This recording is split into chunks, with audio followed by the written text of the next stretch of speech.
Sup, Devils? J-Dog back to make another goddamn video. Today's questions we're going to be going over are on the video artsy fartsy hipster metal question mark. God damn it. 186 fucking comments. Quite a few on there. Didn't proof goddamn shit as always. Literally nothing whatsoever. I'm just scrolling to the bottom as we speak. Here we go. All the way to the fucking bottom. Go Thompson. Morbid Angel sucks after Covenant. Yeah, pretty for the most part. I mean, I like Formula's Fatal Flesh. I did like that record, but pretty much for the most part it does. Life Eternal, what band you like, but was the worst live show you've ever seen?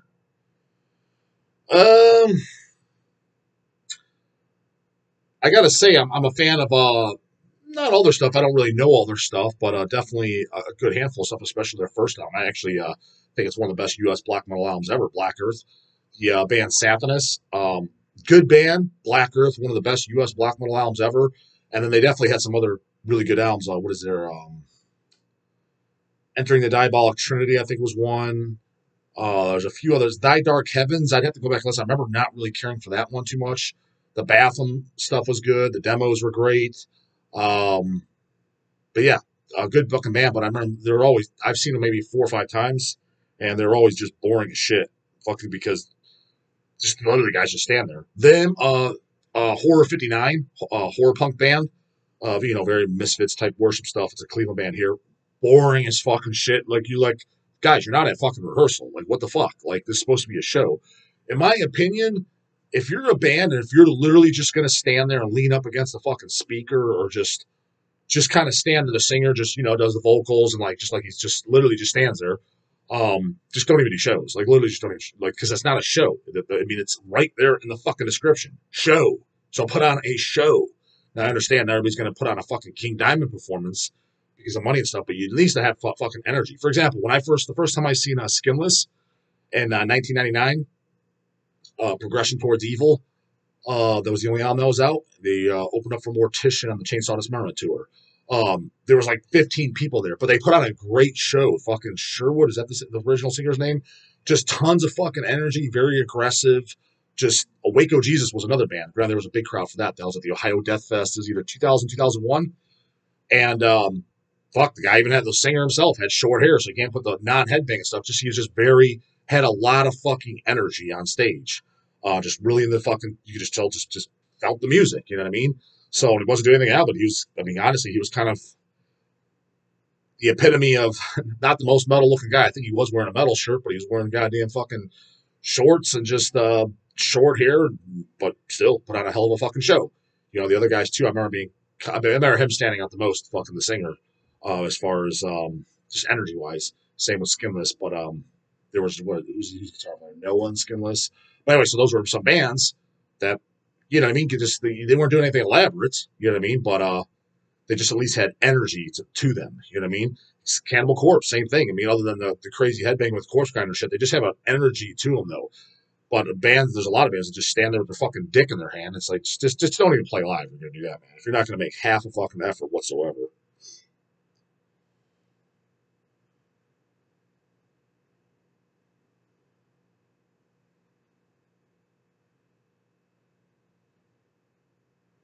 Joe Deacon's question mark. It's kind of funny you asked this.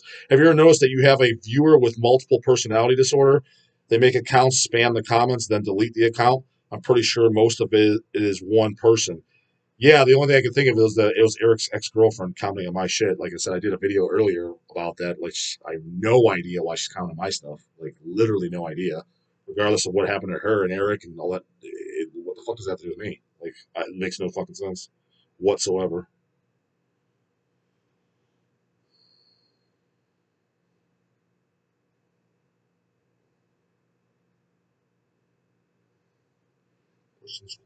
Questions, Devils. Okay.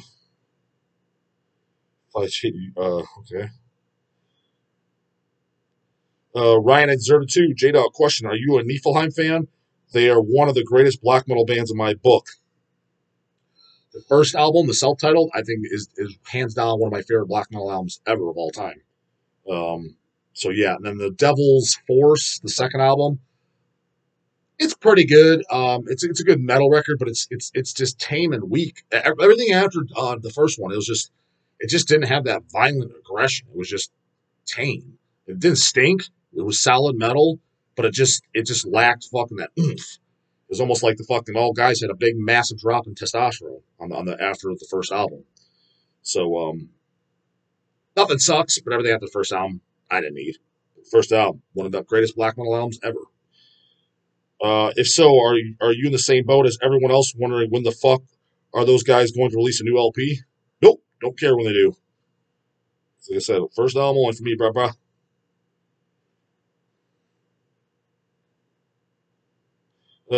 Jacob Brockman, hey J Dog, have you ever listened to the Polish grindcore band Suffering Mind?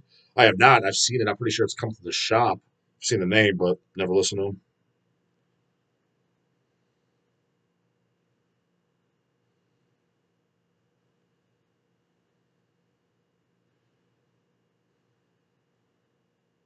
Goatman, question at the end, so let's skip that. Any thoughts on the downfall of Slam into the weird homeboy form it's in now?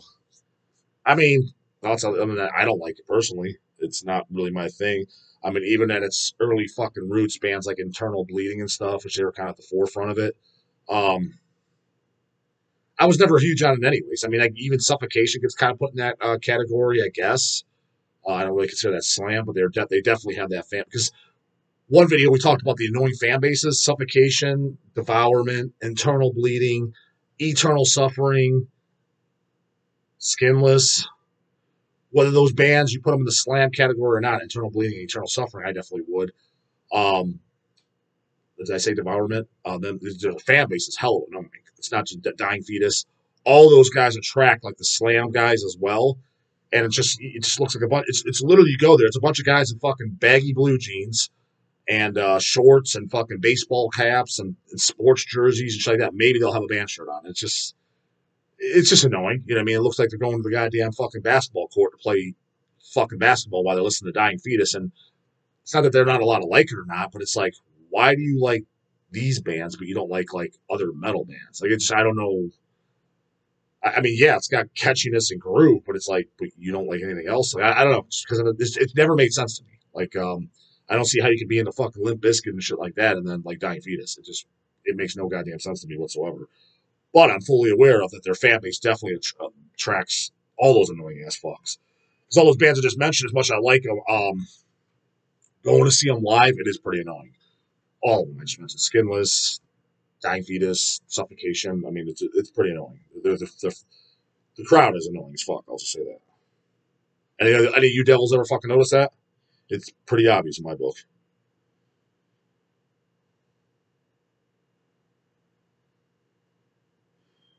Fanny Bolin, are you going to make it out to Texas for Gord in the heart of Texas Fest?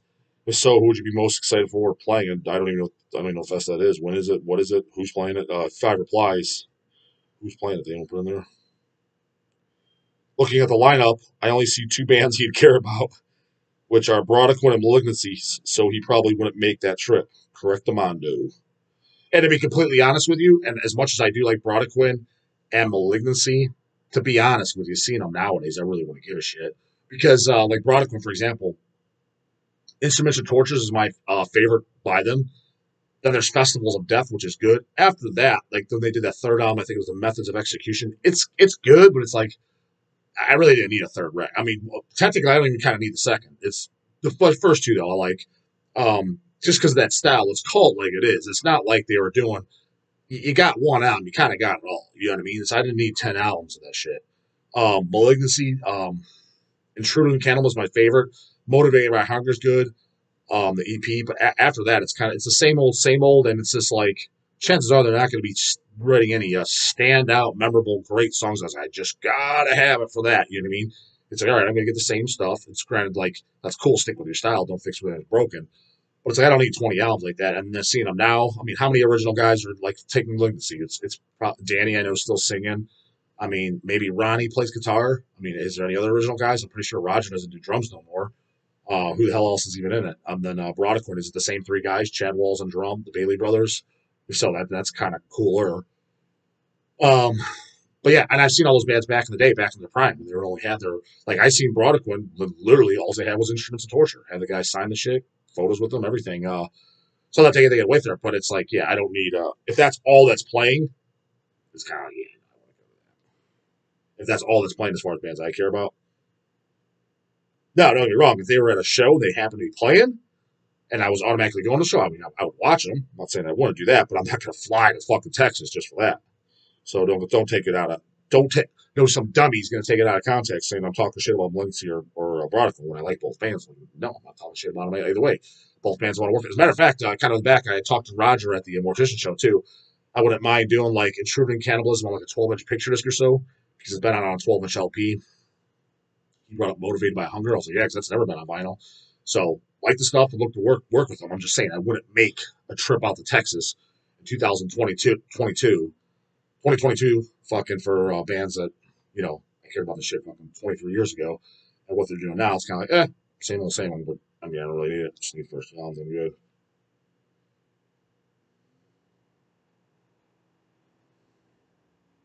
Richard Pittman puts your top 10 brutal death metal bands. 10, Deeds of Flesh. 9, Devourment. Our Apprentice, Disavowed. Pyrexia, Disgorged California. Cryptopsy, Beheaded. Dying Fetus, Suffocation. Honorable mention, Blood Truth. They haven't been around long enough to make the list yet. I don't know Blood Truth. I forgot Gorgasm probably would take Devourment to put them on the list. That's a pretty good list. I mean, I don't like all those bands, but most of them I do. Yeah, that's a pretty good list. Mine would be a little bit different, but it's a pretty good list.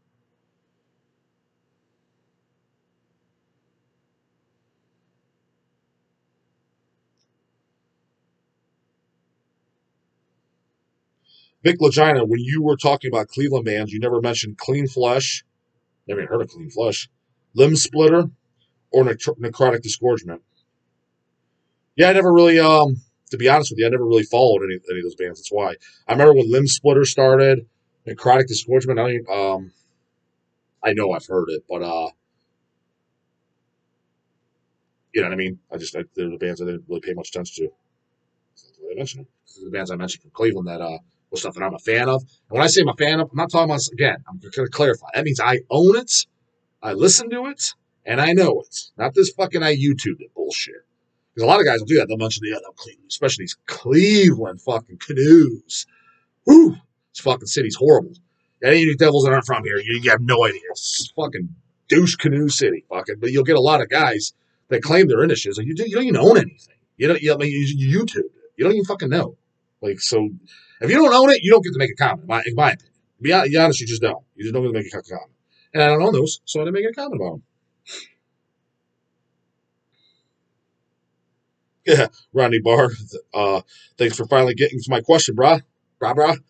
I almost gave up a hope on it, so I'll read you off again. I don't remember what your previous question was, but I don't know. Do you like the band? Do you like the band Malignancy? For the previous question, and he's talking about Mortician, shit like that. So kind of answered you before I even got to you on this one. There you go. But yeah, Intruding Cannibalism, love it. Fucking, I remember that first. I picked that out when that was the only album. Pretty sure it was at the first time I saw Mortician or the second time, and Roger was just selling it at the merch stand, his side project band, and bought it there. So I can't remember the first time I saw Mortician. Like I said, was in '99, playing with Skinless, and I don't recall who else played. I don't think it was just two bands, maybe a local band. You know, I can't remember if it was. I don't recall. I don't think it was Regurgitation or anything, but I can't remember to be honest with you. Highly doubt it was Malignancy. Unless Malignancy played that night too, and then picked it up there because I know it was something. Either I picked it up at that show or the year 2000, or whatever. Because it was right around. Pretty sure that album came out in '99 and was released in '99, and I either picked it up then or the following year because it was still a very new album. And I personally, I fucking loved it. Still love it to this day.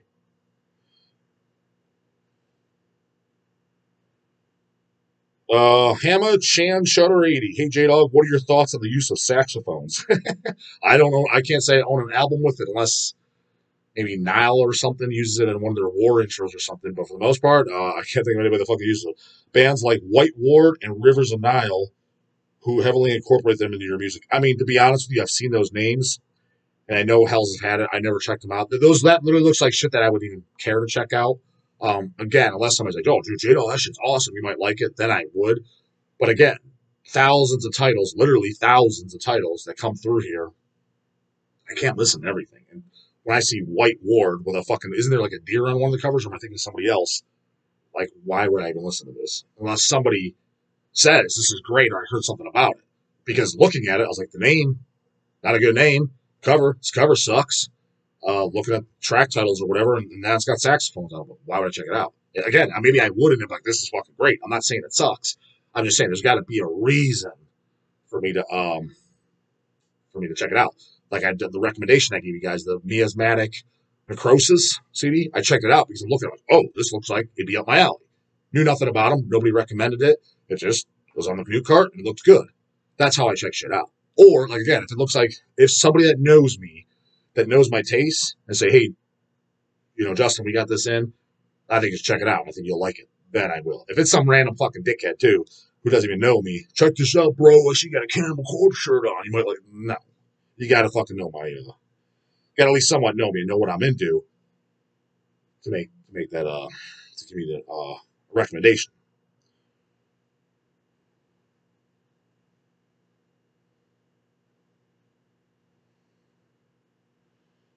But did I say put your top 10 brutal death bands in there?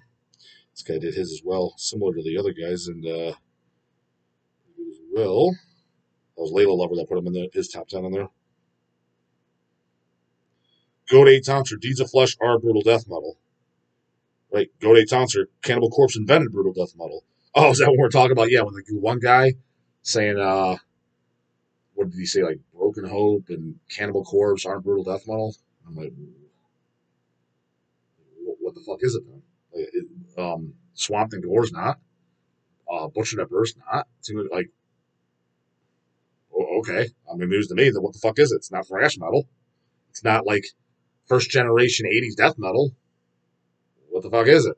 You know what I mean?